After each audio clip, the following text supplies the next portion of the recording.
Jang played about 37 minutes on Thursday against the Breakers. Tough shot for SGA, and he knocks it good at drawing those offensive fouls up on the perimeter. We tried to get it out of him on media day. What? No. Oh my God. Go back on top by 3. Shai kept the dribble alive. So hard to stop. Did you just see that?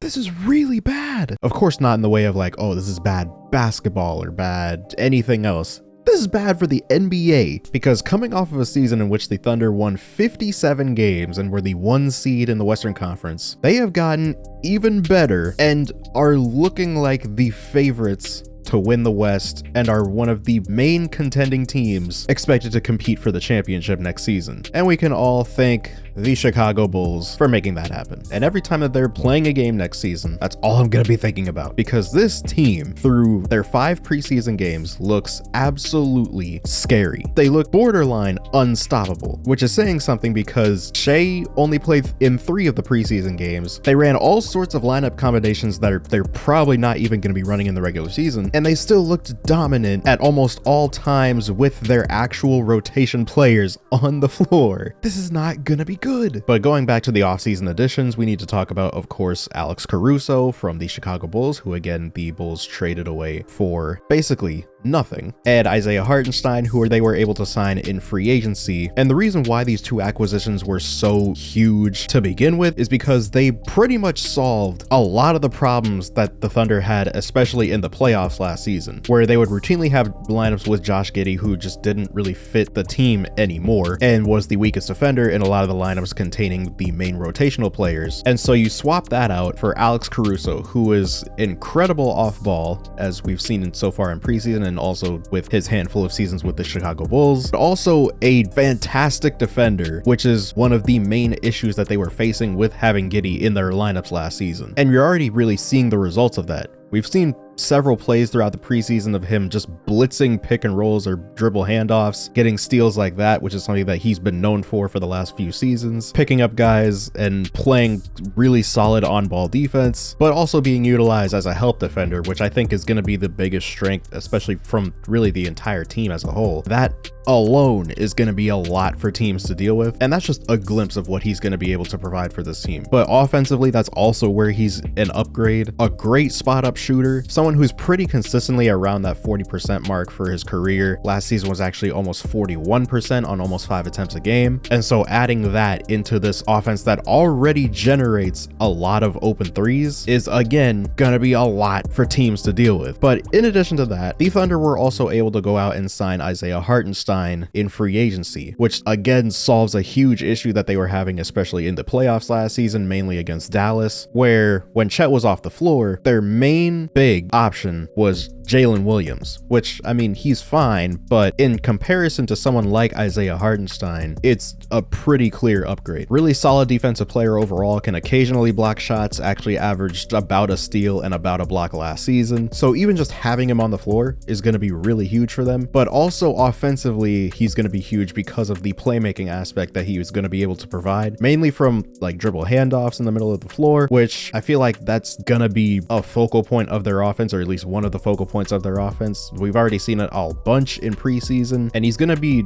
I think, a pretty big hub for like a lot of the guards to be able to get downhill or coming off of a screen, dribble handoff, getting into maybe a 3-point shot, which we've seen a lot from guys like, you know, Cason Wallace, Isaiah Joe. But also I'm interested to see how many big to big actions that they actually run with Chet Holmgren, which is something that they were actually doing at times, where they would run a DHO Isaiah Hartenstein at the top of the key, and Chet Holmgren would come around and catch the ball and get a head start going downhill. And so I am interested to see how many of those actions they actually run. There weren't that many instances where they were actually on the floor together. There were starting lineups with them on the floor, but I think that's just preseason, them trying to experiment with different things. I wouldn't expect them to be running double bigs like that often, especially considering that Isaiah Hartenstein is their most reliable backup big behind Chet at this point. But probably won't be seeing that for about the first month of the season, which we'll get to in a minute. But overall,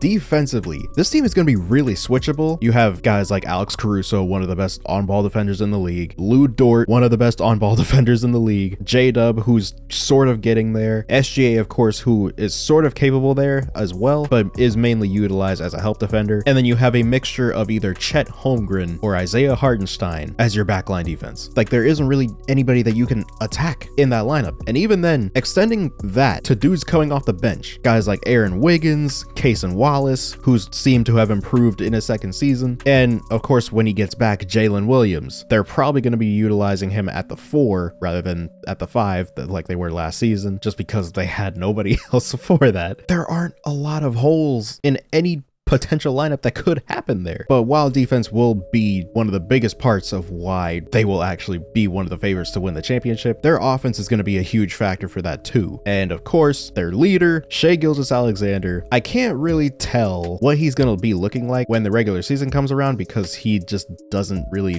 play preseason. I mean, he plays, but he doesn't really play, if that makes sense. He took 4 shots in the last preseason game against the Atlanta Hawks, but some of his shots in preseason, especially in the Denver Nuggets game, which I showed at the start of the video, is going to be another season of just him being absolutely unguardable in the mid-range. If you're unaware, Shai Gilgeous-Alexander last season shot 55% between 10 and 14 feet and 46% from 15 to 19 feet, which is unreal, especially in today's NBA. And then you factor in that he is a guard doing that. A guard that led the entire NBA in 2-point attempts last season. Coming into preseason, we have seen a subtle change of the looks that he's actually been getting. He's been getting a lot more catch and shoot looks just because of the ball handling abilities of Jalen Williams and now Alex Caruso. And so he's been getting a lot of catch and shoot threes in preseason, mainly in the corners, which is a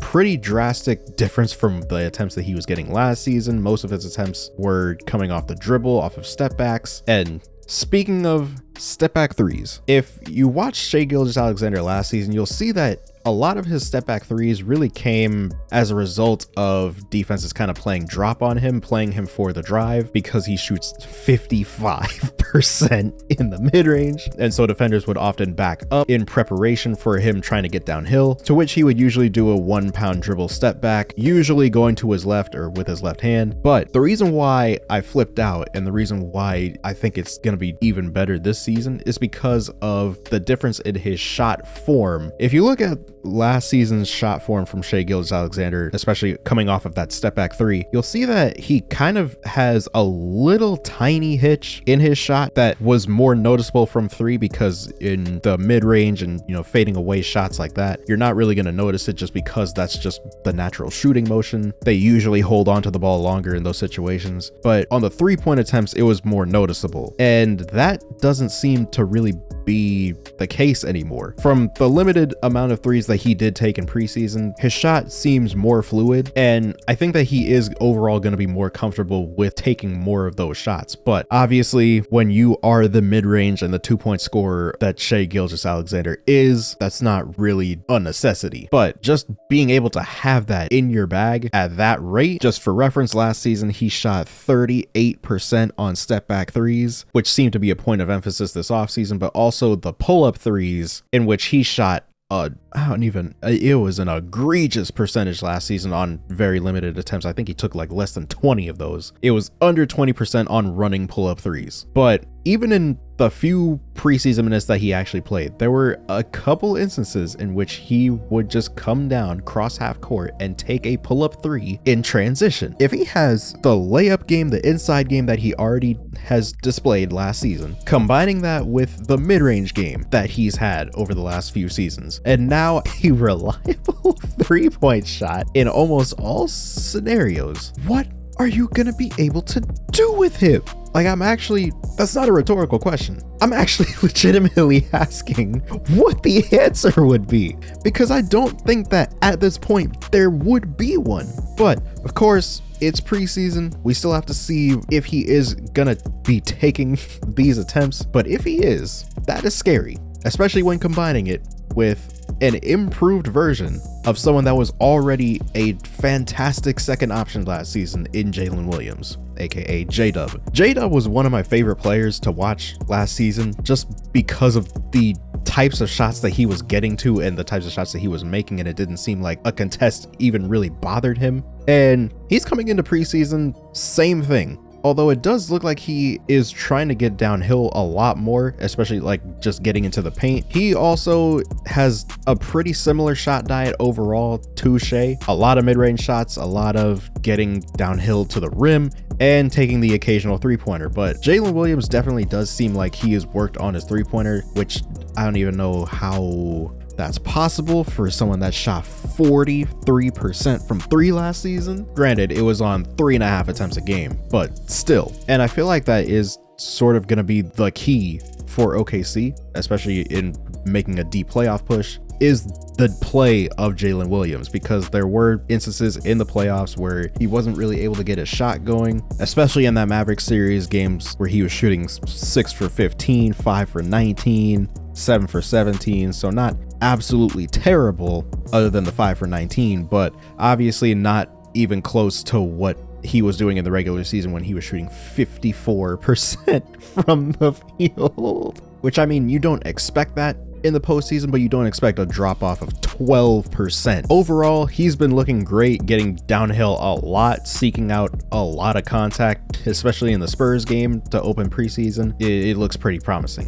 My hopes are pretty high for him. Chet Holmgren is going to be another key for this team, especially defensively and also just offensively, as there have been a couple plays in preseason where it is a noticeable improvement and he just overall looks more comfortable handling the ball. And so that's again going to be really huge for them. Just having a player that is able to do that and just adding on to his offensive game, who is also of course going to be your anchor defensively, it's again going to be pretty scary for anybody that has to face this. But as I said before, not for about the first month of the season, because if you are watching this the day that it goes up, Isaiah Hartenstein is currently out with a hand fracture and he's expected to miss about the first month or so of the season. And also in the last preseason game, Jalen Williams came down awkwardly on someone's foot and completely turned his ankle almost 90 degrees. He was able to walk off the floor to the locker room, but I don't expect him to be out as long as Isaiah Hartenstein to start the year. Very well could play on opening night. As I said before, he did walk off the floor, but it is going to be a while, I'd say, before we see